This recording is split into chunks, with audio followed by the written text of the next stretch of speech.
Doğa Koleji'nde okuyorum. Bugünkü deneyimin amacı elimdeki malzemelerin asit mi baz mı olduğunu ölçmek. Bir tane indikatöre ihtiyacım var. Bunun için kırmızı lahananın üzerine sıcak su döküyoruz.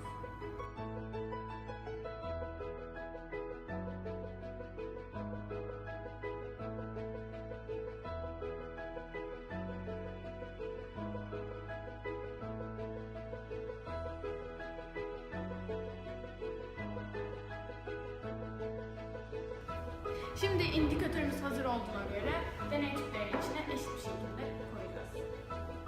Elimizdeki malzemeler kola, limon suyu, su, soda ve karbonat. Elimizdeki malzemeleri indikatörümüze ekliyoruz.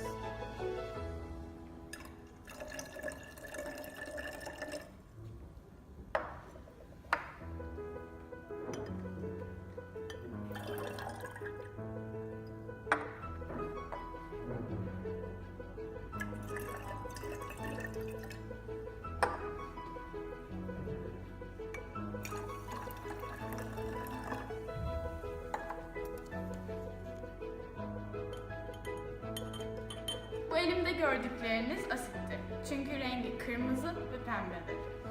Bu gördüğünüz mavi, içine su kattığınız için, nötr olduğu için hiçbir tepkime göstermemiştir. Bu gördüğünüz iki tanesi ise bazdır. Çünkü bir tanesi mor, bir tanesi yeşildir. Hazırladığımız indikatör ile çeşitli maddelerin asit mi baz mı olduğunu öğrendik. Teşekkürler.